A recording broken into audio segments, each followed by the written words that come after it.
morning. How are you feeling? What's that? Better, thank you. Much better. Down a gallbladder, but good.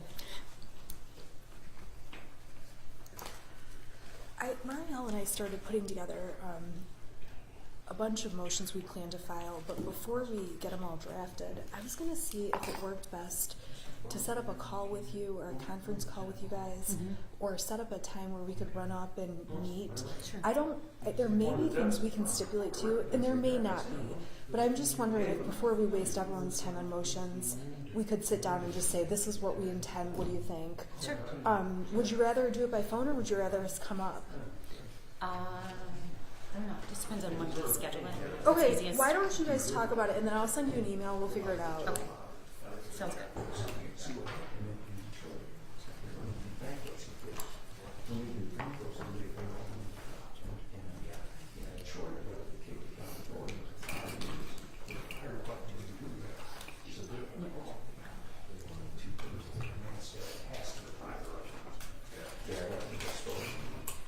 There's no way out. Because it's going to drop over to the job.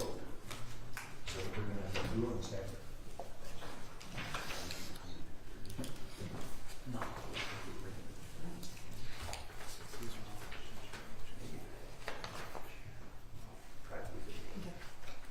What? Yeah. That's what they've been doing. That's what they've been doing. I mean, I'm not considering come to Detroit, bro. Come to Detroit.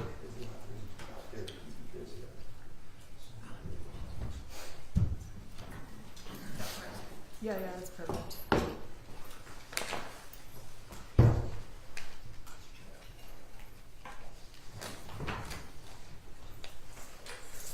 That's good.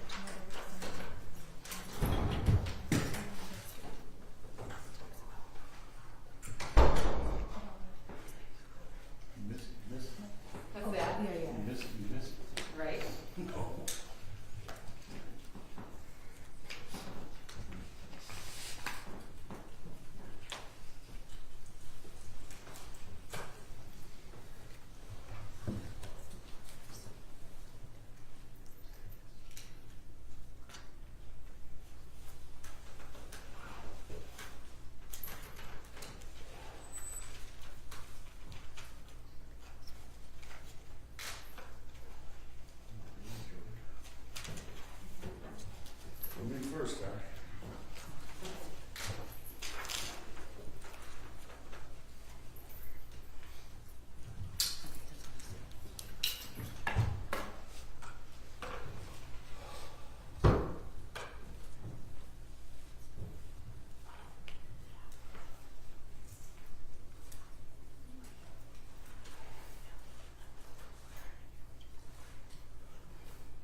has a hearing problem, so he has to sit one direction so he can hear. Is it okay if she's there and then, do you want me to be on the left of her or on the right? Nope, you're gonna stay right there. We're just gonna suck in.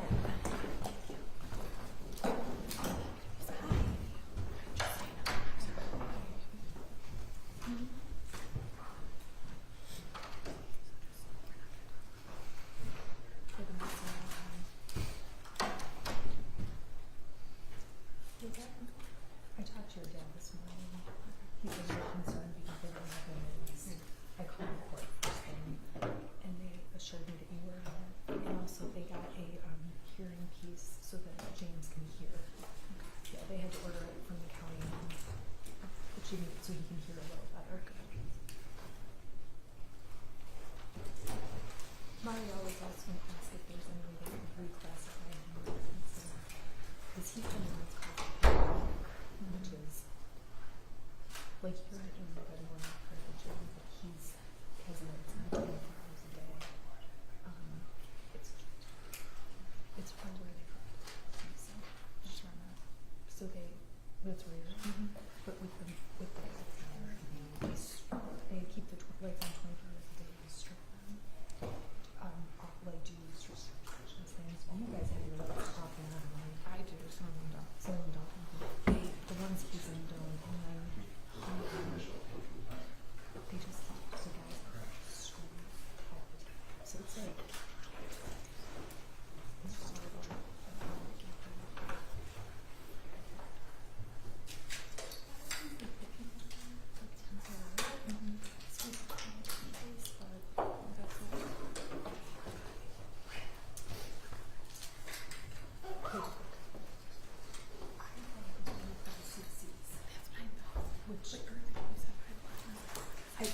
I think it's because I'm so used to saying I.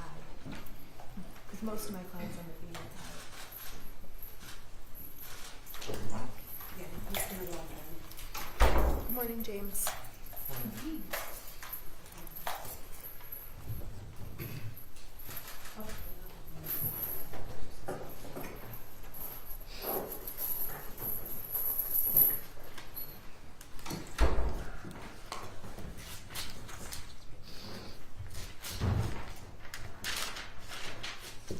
Hey, Mario, can I have a pencil too? Yeah.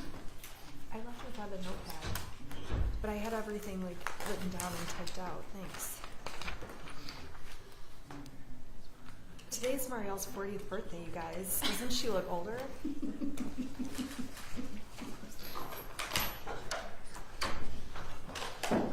Okay. I called her and I said, "Is this Marielle? You just sound so old."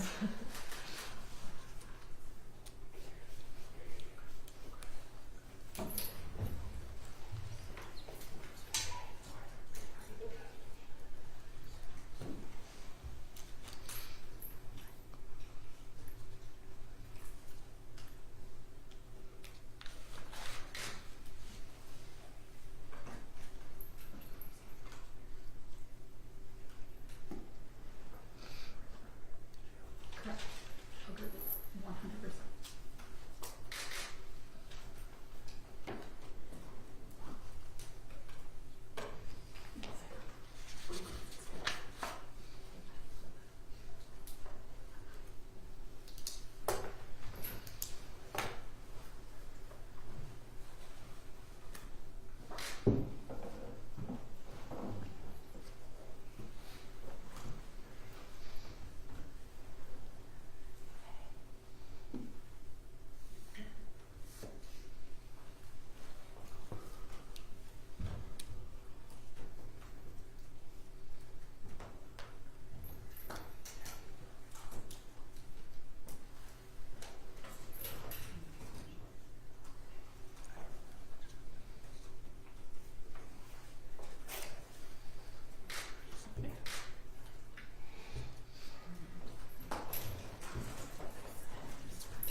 later today. Can you do it by video or do you have to go there? Video. Oh, God. All right. I didn't know how they were Court doing is it. now in session. The Honorable Shirley Matthews, good morning.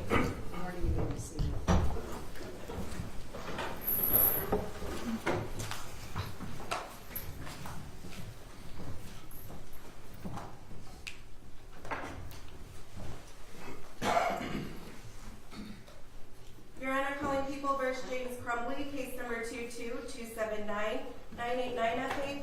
Calling People versus Jennifer Crumbley, case number 22279-990FH.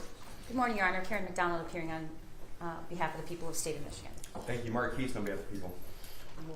And good morning, Your Honor. I'm Shannon Smith. To keep it easier for the court, I'm going to continue to represent Jennifer Crumbley. Good morning, Your Honor. Marielle Lehman on behalf of James Crumbley. Well, I hope you're feeling better. I am, thank you. I'm down a gallbladder, but doing much better. Glad to hear that. Well, you can all be seated. There's an agreed upon joint representation waiver form, correct? That's correct. That's correct, Your Honor. And are your clients prepared to sign this form? They are, Your Honor. They are, Your Honor. Okay. So I'm going to ask each, you can stand if you'd like, Go ahead or and sit. stand up. Could you both raise your right hand? Could you raise your right hand, Mr. Thomas? Do you swear or affirm the testimony you're about to give is the truth self you got? Yes. Yes, sir. All right. You can put your hand down. You know what, Your Honor, we had asked Ms. Burgess if there was a earpiece Mr. Crumbley could use. He's hard of hearing. Oh. I know that an order was placed to the county. He has just I was not aware of this at all. Okay, I emailed your chambers. Is it possible if we just check and see if it's available? Yeah, it's a court administration issue. This is the first I've heard of that. Mr. Crumbley is indicating he can hear you. He's saying it's okay for today. Okay, I'm glad you made me aware of that. Okay. I think they might be writing it down. It's at the court administration. But this is the first time I was made aware. Can you let me know if you can't hear me? It's important to hear everything I Yes, say. Your Honor. Thank you. Okay. All right, so you can both put your hand down. Could you tell me your name Jennifer Crumbley, and your name? James Crumbley, And how old are you? 44. 45. Can you read, write, and understand the English language? Yes. Yes. Could you hear and understand? Can you hear and understand me? Yes. Yes. Could you hear and understand your attorney? Yes. Yes. And are you satisfied with the advice of your attorney? Yes. Yes. And you understand that you are charged with 4 counts of involuntary manslaughter. Do you each understand that? Yes. Yes. Do you understand you have a right to have your own attorney, and conflict-free representation? Do you understand that? Yes, Your Honor. Yes, Your Honor. Do you understand that there are various risks related to joint representation, and that they can include the following? Joint representation can compel a lawyer to refrain from taking certain courses of action during trial, before trial, and even after trial and sentencing. Do you understand that? Yes, Your Honor. Yes, Your Honor. Joint representation can affect advice regarding the decision to plea negotiations themselves, and decisions during jury selection. Because a lawyer will have the duty of loyalty to both clients, the lawyer may not be able to suggest or take courses of action that would benefit one client but hurt the other. The duty of loyalty could prevent counsel from pointing out the differences between the client's culpability in potential plea negotiations or at sentencing, and making comparisons between the 2 clients that could put one client at a disadvantage. Do you understand that, Mrs. Crumbley? Yes, Your Honor. Do you understand that, Mr. Yes, Crumbley? Your Honor. The duty of loyalty to both clients can affect counsel's decisions regarding matters of trial strategy. For example, it could limit the presentation of evidence, the examination of witnesses, or even decisions to call certain witnesses in an effort to protect the other client. As such, in the examination of witnesses, counsel may not be able to ask a question that would help one client but hurt the other. The duty of loyalty to both clients could also prevent counsel from pointing out the differences between the evidence against them or from objecting to the admission of certain evidence as to one client. That is, arguing that certain evidence does not apply to one client can highlight its impact as to the other client. Being duty-bound to protect the interests of the other client can prevent counsel from being able to present a defense that implicates the other client.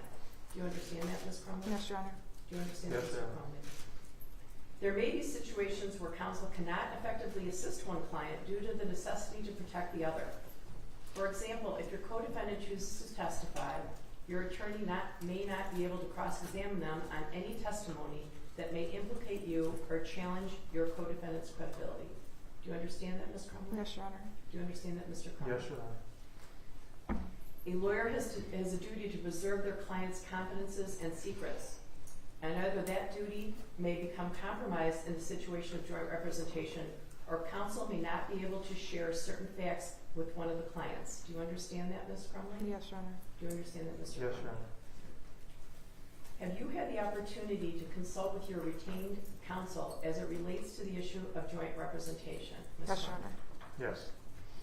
Have you been given the opportunity to consult with independent appointed counsel regarding joint representation and the potential for conflicts of interest? Yes, Your Honor.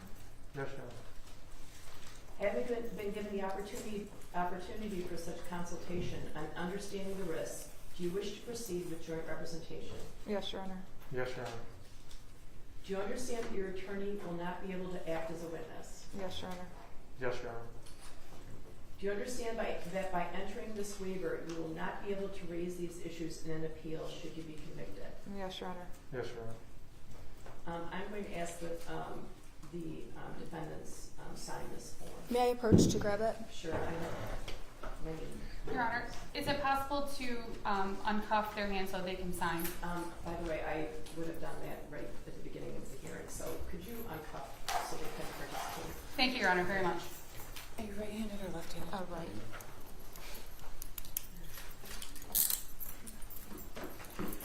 Just for the record, this is the same form that was admitted as People's Attached Exhibit G to the original motion, and it was read verbatim.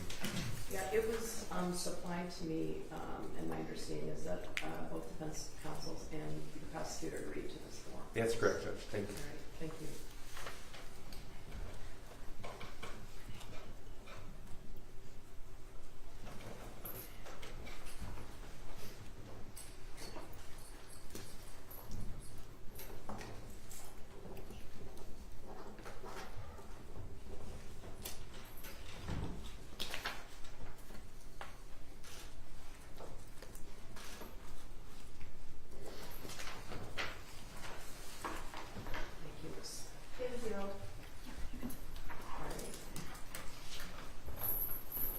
Alright, today's the date and time set for our pre-trial trial. I'm in receipt of the defendant's motion to modify bond and the response by the prosecution.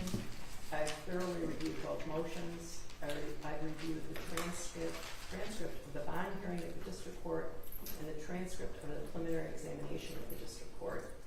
I'm ruling on the motion pursuant to Michigan Court Rule 2.119E3. Pursuant to Michigan Court Rule 6.106H1, this court does not find an abuse of discretion by the district court judge. However, pursuant to Michigan Court Rule 6.106H2B, this court has jurisdiction and may make a de novo determination and modify a prior release decision. We look to Michigan Court Rule 6.106F, which dictates the relevant information that this court is to consider when determining pretrial release. First, defendant's criminal records. Based on the report of pretrial services, Mr. Crumbley has older convictions for traffic offenses, including drunk driving and some old misdemeanor convictions for bad checks. Similarly, Jennifer Crumbley has older convictions for traffic offenses, including drunk driving and a misdemeanor conviction for a bad check. Next, history of substance abuse or addiction. Although both defendants have a drunk driving conviction, those convictions are at least 17 years old. The court has not been receipt of any documented history of substance abuse or addiction. Defendant's mental condition, including character and reputation for dangerousness. Neither defendant has any documented history of violence, dangerousness, or a mental health condition. Seriousness of the offense charged, the presence or absence of threats, and the probability of conviction and likely sentence. These charges are obviously very serious. The sentencing guidelines in these matters indicate a prison term. The defendants argue that there is a low likelihood of conviction on these matters, while the prosecution indicates they expect to convict. I reviewed the testimony of the preliminary examination in this matter, where the district court judge found probable cause. However, this court finds that the probability of conviction in this matter is too difficult to gauge or predict. Defendants' employment status and history and financial history insofar as these factors relate to the ability to post money bail. Both defendants were employed at the time of these events, and their counsel seems to indicate that they would each be prepared to post a $100,000 cash or surety bond, but the court has no additional information beyond that. The court must next consider the availability of responsible members of the community who would vouch for or monitor the defendants. Defense counsel has indicated they would be willing to supply information with regard to this factor in confidence, although at the moment these individuals are unnamed and unknown. Facts indicating the defendant's ties to the community, including family ties and relationships and length of residence. The defendants owned a home in Oakland County and both were employed. However, neither defendant is still employed, and the defense indicates the home was sold and used for attorney's fees. Therefore, although the defendants appear to have strong family ties to Florida, the court is not aware of current ties the defendants have to this community. Last, the court must consider record of appearance or non-appearance at court proceedings or flight to avoid prosecution. Defendants indicate they were devastated when they heard about the alleged actions of their son, felt unsafe in their home, felt hounded by the press, and found it necessary to leave. However, the chronology of events that occurred subsequent to the defendants leaving their home is not consistent with cooperation with law enforcement. Defendants seem to allege some kind of foul play or deceit by law enforcement in their approach to the arrest of the defendants. Upon a warrant being issued, law enforcement is not required to make an appointment with the defendant. It is the job of the police to ensure a swift, safe, and secure arrest, and this court believes that would have happened but for the defendant's actions. The defendant's actions were premeditated to conceal their whereabouts. The defendant's alternative view of the chain of events cannot be reconciled. The series of actions by the defendants and resulting manhunt supports the prosecution's proposition that the defendants were fleeing the jurisdiction.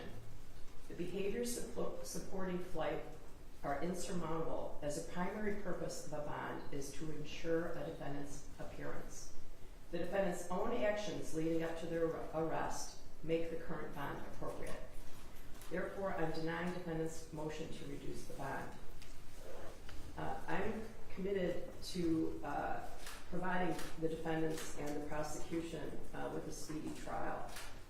A trial in this matter will not be routine. Arrangements to be made by this court to accommodate the trial, including juror summons and jury selection, will be extensive. So I want to know what motions to anticipate, as well as when you will be trial ready. I have proposed trial date. So. Okay, Your Honor, the defense anticipates filing approximately 10 motions at this time. I spoke with Ms. McDonald this morning to see if we can set up a time, either by phone or to do an in-person meeting, to see if we can get some stipulations versus filing the motions. We will be ready to start filing motions later this week and certainly next week. Okay. With respect to the bond motion, the defense is going to ask the court for a stay in this matter, only so that we can file an interlocutory appeal with the Court of Appeals. So if I can submit an order to the court today. A stay of? We have to ask the lower court for a stay so that we can file an interlocutory appeal on the bond issue. So I'm asking the court to stay this matter. I'm assuming this court's going to say no. Well, I'm not in favor of staying orders, but I don't know why I need to stay it for you to appeal it. Right. I'm required to ask, and you either have to grant or deny, and then if I don't ask, the Court of Appeals makes me come back and ask. So I can just put together an order saying it's denied, and then we can file our appeal. The people would object to say, Judge, we want a speedy trial. Okay, yeah, I'm not going to stay. Okay, and that's just a pro forma order we have to follow. Sure. We do anticipate, in terms of our motions, mostly motions that would not require evidentiary hearing type issues. We have motions to quash, motions in limine, a motion about medical records of the shooter, motions about some much more minor things that I'm hopeful we can work out with the prosecution. I'm assuming they don't work out a lot of your evidentiary issues. Yes, Judge. Counsel and I will communicate. Okay. You know, I would meet with you in chambers at some point if that was helpful too. I don't know if it will be or not, but you can let me know. Okay? Yeah, that might be helpful too. From the people's perspective, we would like a speedy trial. This has been, and I know the court is very much in tune with that. We'd ask for a scheduling order as well. Okay, well, you know, I can give you the good news or the bad news. The bad news is because of the pandemic, we have them stacked to the ceiling, and I have other people that are still in jail.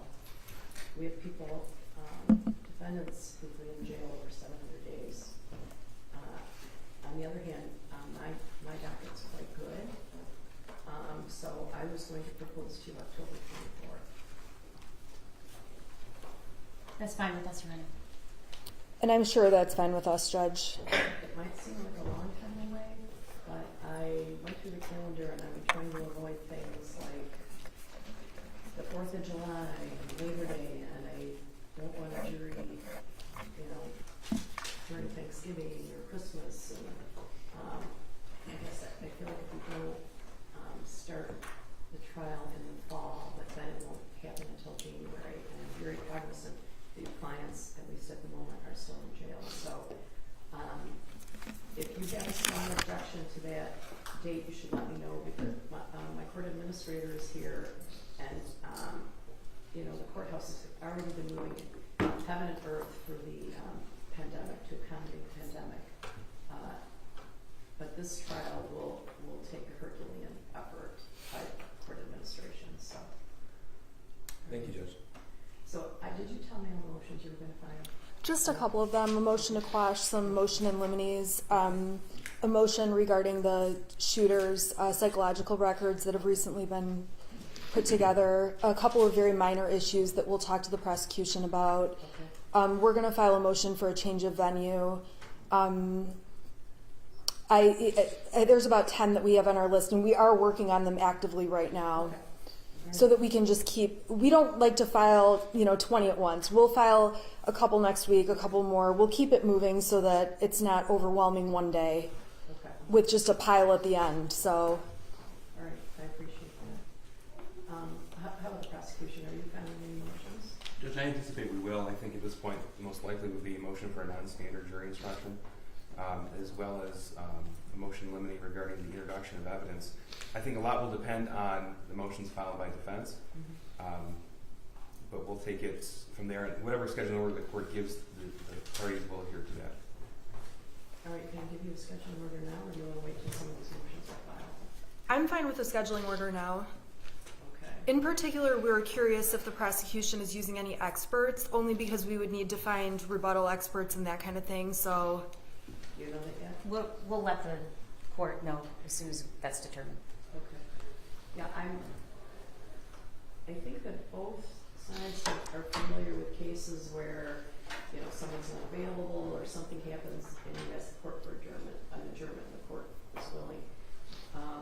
I'm not wed to October 24th, but I'm now going to put the wheels in motion, and it's going to be a lot for the court. So it's not easy to change. So if you find that that's difficult, I don't.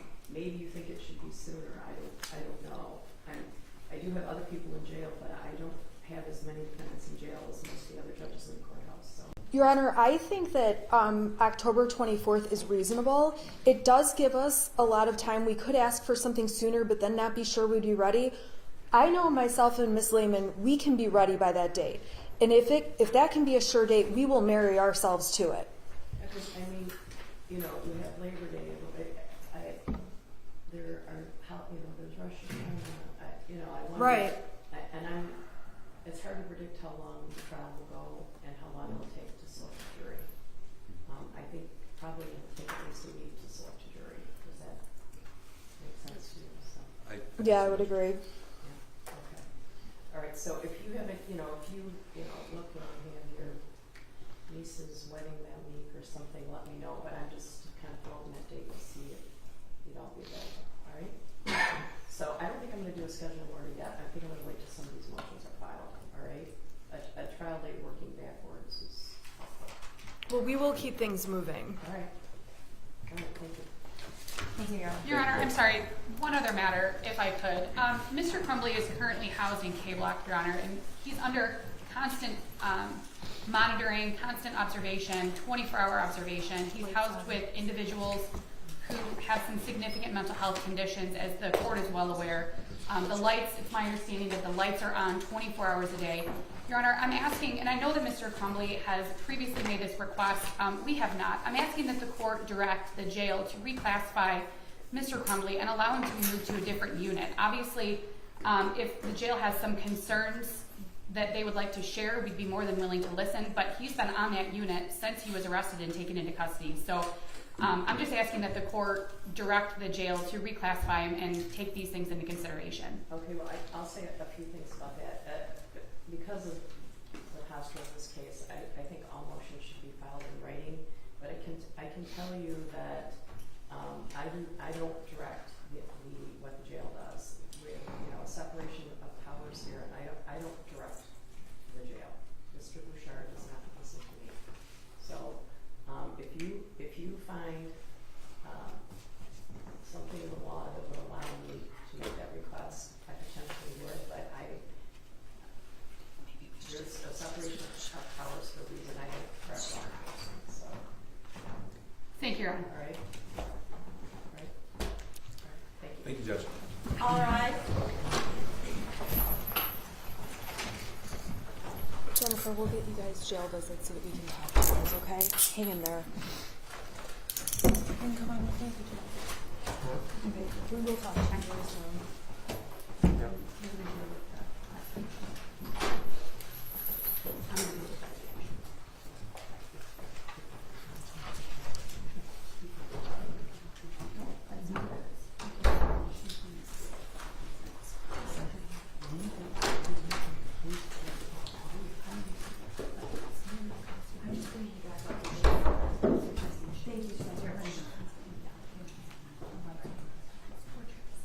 Mariella